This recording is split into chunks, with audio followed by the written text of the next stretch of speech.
AR Rahman.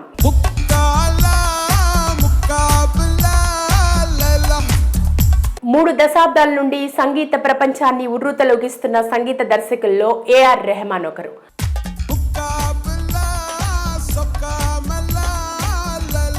ఆయన ఏ పాటకి రాగం కట్టినా ఆ రాగాలు అభిమానుల చేత డాన్స్ వేస్తాయి.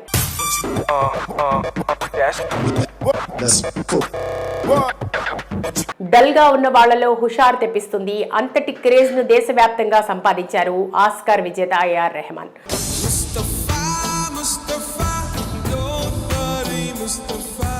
ప్రస్తుతం ఆయన తెలుగులో రామ్ చరణ్ బుజ్జిబాబు కాంబోలో వస్తున్న RC16 ప్రాజెక్ట్ కు సంగీతం అందిస్తున్నారు. భారీ బడ్జెట్ చిత్రంగా వస్తున్న దీంట్లో జాన్వీ కపూర్ కథానాయికగా మరికొంతమంది భారీ తారగణంతో ఈ చిత్రం రూపుదిద్దుకుంటోంది.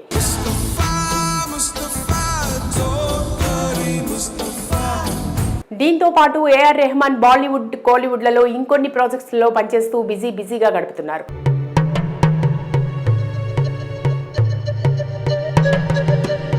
కుదిరినప్పుడల్లా వివిధ రాష్ట్రాలు, దేశాల్లో కాన్సర్ట్స్ కూడా నిర్వహించి వేరే వ్యాపకాలు లేకుండా కేవలం తనకిష్టమైన సంగీత ప్రపంచానికి అంకితమయ్యారు.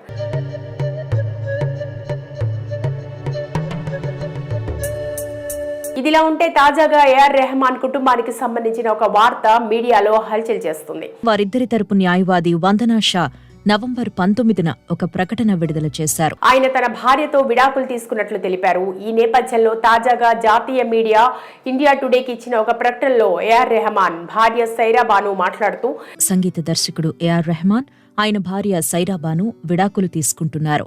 పెళ్లైన చాలా సంవత్సరాల తర్వాత తన భర్త ఏఆర్ రెహమాన్ నుండి విడిపోవాలని కఠినమైన నిర్ణయం తీసుకున్నానని అన్నారు.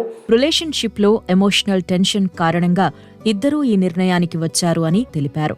తమ సంబంధంలో ముఖ్యమైన భావోద్వేగ ఒత్తిడి తర్వాత ఈ నిర్ణయం తీసుకున్నట్లు వెల్లడించారు.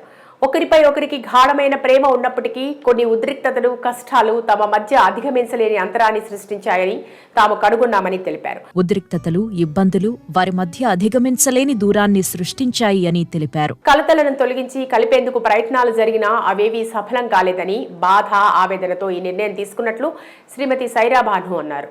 విడిపోతున్న విషయాన్ని ఏఆర్ రెహమాన్ మంగళవారం తన ఎక్స్ ఖాతాలో ప్రకటించారు.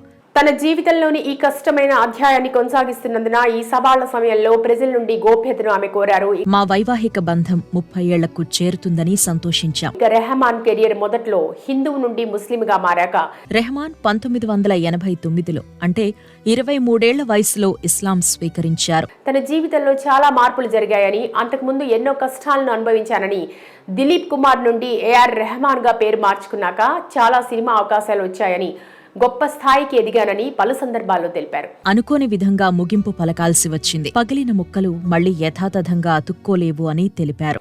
అలా ఏఆర్ రెహమాన్ కెరియర్ లో మంచి స్థాయికి చేరుకున్నాక 1995లో సైరా బానుని వివాహం చేసుకున్నారు. తన తల్లి వీరిద్దరి పెళ్లిని నిర్ణయించినట్లు రెహమాన్ వెల్లడించారు. విడిపోవాలనే నిర్ణయం చాలా బాధతో కూడుకున్నదని సైరా రెహమాన్లు ఆ ఉమ్మడి ప్రకటనలో తెలిపారు. కెరీర్ లో బిజీగా ఉన్న సమయంలో తనకు పెళ్లి కూతురును వెతుక్కోవడానికి సమయం లేదని, అందువల్ల పెద్దలు కుదిర్చిన వివాహాన్ని ఎంచుకున్నారని ఒప్పుకున్నారు. తమ ప్రైవసీని గౌరవించాలి అని ఇద్దరు ప్రజలను అభ్యర్థించారు. బొంబాయి, రంగీలా లాంటి సినిమాలతో బిజీగా ఉన్న సమయంలో పెళ్లిడు వచ్చిందని, 29 సంవత్సరాల వయసులో పిల్లని వెతకమని అమ్మకు చెప్పానని రెహమాన్ అన్నారు. సైరా బాను, రెహమాన్లు 1995లో వివాహం చేసుకున్నారు.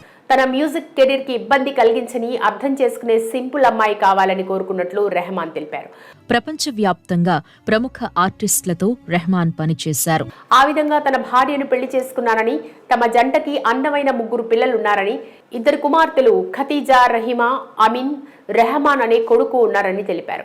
వారికి 3 సంతానం: ఖతీజా, రహీమా, అమీన్. 2 కూతుర్లకి వివాహం కాగా కొడుకు అమీన్ రెహమాన్ తన తండ్రి రెహమాన్ వద్ద అసిస్టెంట్ మ్యూజిక్ డైరెక్టర్ గా, సింగర్ గా రాణిస్తున్నారు.